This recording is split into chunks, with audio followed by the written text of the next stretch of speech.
सबसे पहले दो बड़ी फिल्में बॉक्स ऑफिस पर रिलीज हुई है। कलेक्शन काफी लो है, तो सबसे पहले लाल सिंह चड्ढा की बात करते हैं। 10.5 करोड़ का कलेक्शन आया पहले दिन का, वो भी आमिर खान फिल्म का। क्या कहना चाहेंगे सर? देखिए, बहुत एक्सपेक्टेशंस थी इस फिल्म को लेकर, क्योंकि कोविड के बाद ये पहला सबसे बड़ा क्लैश है। ये क्लैश तब होता है जब एक बड़ा वीकेंड मिलता है, और इस बार का वीकेंड करीब 6 दिन का है। 6 दिन इसलिए क्योंकि थर्सडे, फ्राइडे, सैटरडे, संडे और मंडे 15 अगस्त की छुट्टी है, फिर ट्यूसडे वर्किंग है और फिर वेडनेसडे की छुट्टी है। तो देखा जाए तो एक 7 दिन के वीक में आपको 6 दिन की छुट्टियां मिल रही है। और 6 दिन मतलब पूरी छुट्टियां नहीं, लेकिन एक इसको लॉन्गेस्ट वीकेंड बोलते हैं। ऐसे वक्त सभी लोगों की आशाएं होती है कि 2 बड़ी फिल्में अगर रिलीज़ हो रही है तो दोनों सक्सेसफुल होगी। इस बात के साथ ही, इस आशय के साथ ही ये दोनों फिल्में रिलीज़ हुई।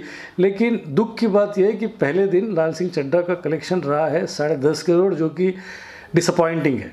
डिसअपॉइंटिंग इसलिए क्योंकि हम एक्सपेक्ट कर रहे थे कि मिनिमम इसका कलेक्शन होना चाहिए 16 से 17 करोड़, क्योंकि आमिर खान की फिल्म है। इसके पहले जो भूल भुलैया 2 रिलीज़ हुई थी जिसमें कार्तिक आर्यन है, उसका पहले दिन का कलेक्शन था 14.5 करोड़। इसके अलावा सम्राट पृथ्वीराज जब रिलीज़ हुई उसका कलेक्शन था 10.5 करोड़।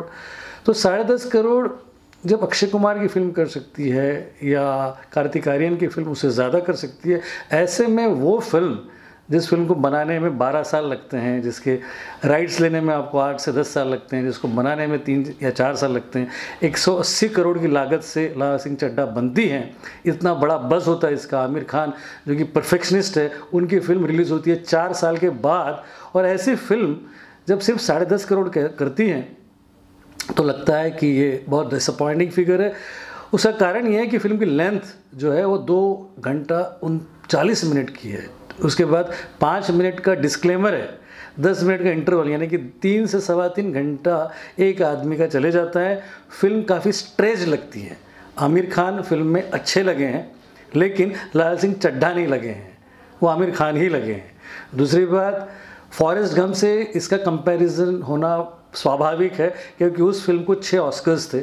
1994 की सबसे सुपरहिट फिल्म थी वो, और उस फिल्म को लेकर आप 28 साल के बाद जब ये फिल्म बनाते हो तो आप कुछ नया नहीं करते हैं। पॉलिटिकली करेक्ट हो आप, वो क्रोनोलॉजी आपने बराबर पकड़ी है, आप टेक्निकली करेक्ट हो, आपके वीएफएक्सेस अच्छे हैं, लेकिन आपकी फिल्म में सोल नहीं है। सोल इसलिए नहीं है क्योंकि कहीं ना कहीं वो स्ट्रेच हो जाती है। आमिर खान ने कोशिश की कि वो अपना जादू बिखेरे इस फिल्म को लेकर, लेकिन कहीं ना कहीं कैरेक्टराइजेशन, रूट्स, उसके अलावा करीना कपूर का कैरेक्टर, सारी की सारी चीज़ें ठीक नहीं लगती। और चूँकि ऑलरेडी बॉयकॉट इस फिल्म का ऑलरेडी माहौल चल रहा था, ऐसे में जो बॉयकॉट करने वाले हैं उनको फिर हवा मिल जाती है बिकॉज ऑफ लेंथ।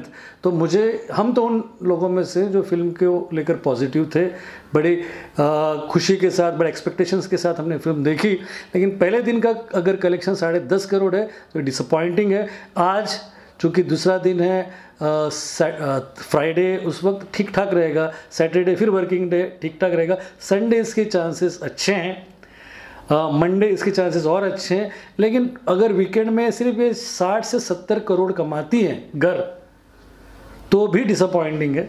इस फिल्म का बिजनेस होना चाहिए था कम से कम 250 से 300 करोड़, और इस वक्त जिस तरीके से कलेक्शन मैं देख रहा हूँ उससे मुझे लगता है कि 70 करोड़ के ऊपर इसका वीकेंड नहीं होगा, और ये डिसअपॉइंटिंग है।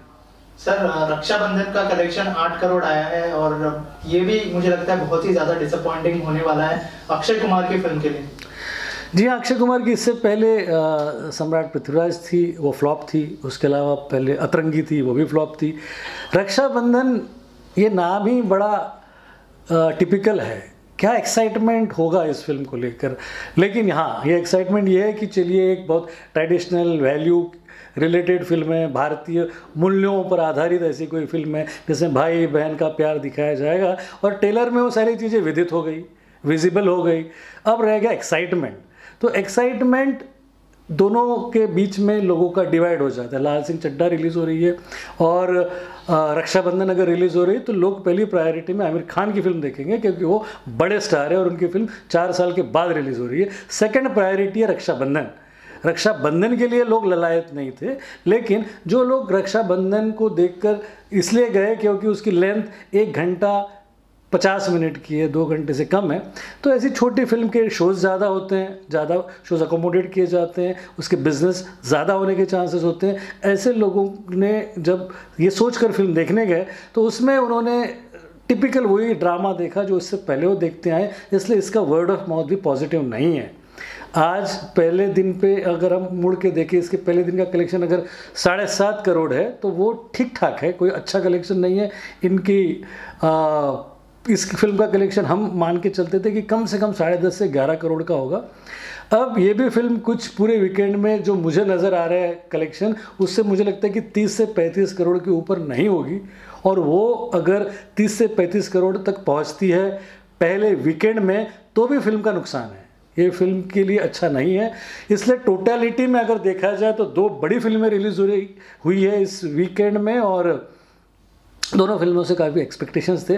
और आमिर खान की फिल्मों के साथ तो ये लगातार होते रहा है कि जब भी उनकी फिल्म कभी क्लैश हुई है, जैसे कि उनकी जब दिल रिलीज़ हुई थी तब घायल थी, उसके अलावा जब राजा हिंदुस्तानी रिलीज़ हुई थी तब घातक थी, उसके अलावा जब उनकी लगान रिलीज़ हुई थी तो गदर थी, और ये तीनों बार जब क्लैशेस हुए सुपरहिट हुई फिल्में।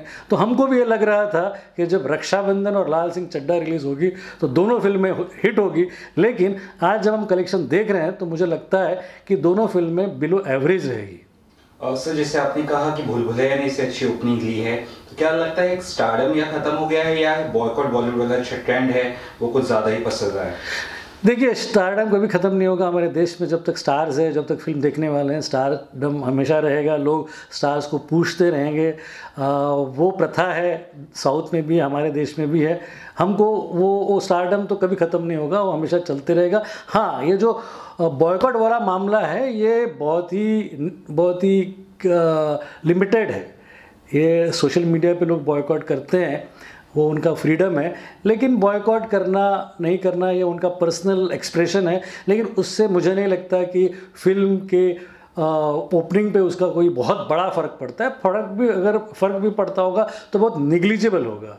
ये जो बॉयकॉट करने वाली गैंग होती है, ये किसी न किसी कारणों से बॉयकॉट करती है। वो बॉयकॉट इसलिए कर रही है लाल सिंह चड्ढा का कि भैया उन्होंने पीके में हिंदू भगवान की अवहेलना की, और वो पीके में एक्टर थे, लिखा किसी और ने, डायरेक्ट किसी और ने किया। अब आप उसके लिए आमिर खान को जिम्मेदार कैसे समझ सकते हो? और फिर कहीं वो किसी शो में उन्होंने सैल्यूट नहीं किया। हमको अमिताभ बच्चन के शो में जब ये हुआ तो हमको नहीं लगता कि ऐसा कुछ हुआ है, और ऐसा कुछ हुआ भी है तो हमें विश्वास है कि हमारे देश में जितने लोग काम कर रहे हैं, एक्टर्स है या टेक्नीशियंस है, ये सारे देशभक्त हैं। हम ये मान के चलते हैं कि किसी की देशभक्ति को क्वेश्चन करना ये हमारे हित में नहीं है। सब अपने अपने तरीके से देश के हित में काम कर रहे हैं। और ये जो कंट्रोवर्सीज हुई है उसका फिल्मों के कलेक्शन पे असर नहीं होगा। फिल्म अगर अच्छी है तो कंट्रोवर्सी के बावजूद भी चलेगी, और फिल्म अगर बुरी है तो आप कितनी भी कंट्रोवर्सी करोगे तो वो फिल्म नहीं चल रही है। अगर ये दोनों फिल्में नहीं चल रही है तो उसका रीज़न किसी भी तरीके से कोई वर्ड ऑफ ये कंट्रोवर्सी वगैरह नहीं है, बेसिकली वर्ड ऑफ माउथ है। उसके अलावा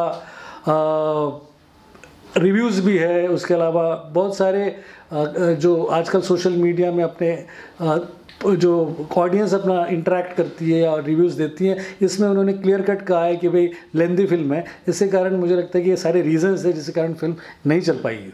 तो एक सवाल आखिर में, ऑडियंस का क्या टेस्ट बदल चुका है लास्ट 2 सालों में, कि क्या हो क्या रहा है बॉलीवुड के साथ? लगातार फिल्में एक के बाद एक पिट रही है। हाँ, ऑडियंस के टेस्ट में थोड़ा सा बदलाव इसलिए आया कि OTT से उनको एक्सपोजर बड़ा मिला है। आज OTT में देखने वाले सारे लोगों ने फॉरेस्ट गंप देखी है, उन लोगों ने सारे उनको इंटरनेशनल एक्सपोजर है, उन्होंने इंटरनेशनल फिल्में देखी है, उन्होंने कोरियन फिल्में देखी है।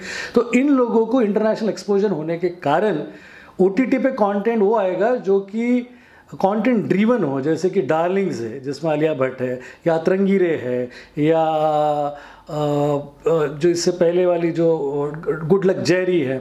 इस तरह की जो फिल्में हैं ये OTT पे जाएगी, और बड़े पर्दे पर यानी सिनेमा घरों में हमेशा स्पेक्टेकुलर फिल्में आएगी, लार्जर देन लाइफ फिल्में जिनका एक्सपीरियंस हो, जो गंगूबाई काठियावाड़ी है, या भूल भुलैया 2 है, या संजय लीला भंसाली की फिल्में, या एवेंजर्स है, या सम्राट पृथ्वीराज है, जिसको लार्जर देन लाइफ एक्सपीरियंस है।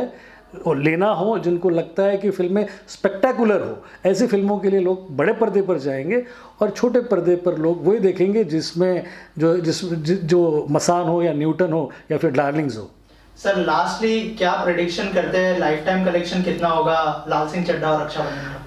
लाल सिंह चड्ढा मुझे लगता है लाइफ टाइम 90 करोड़ के ऊपर नहीं होगा इंडियन बॉक्स ऑफिस, और जहाँ तक रक्षाबंधन का सवाल है, मुझे लगता है कि वो 45 करोड़ के ऊपर नहीं होगा। Thank you sir, thank you so much.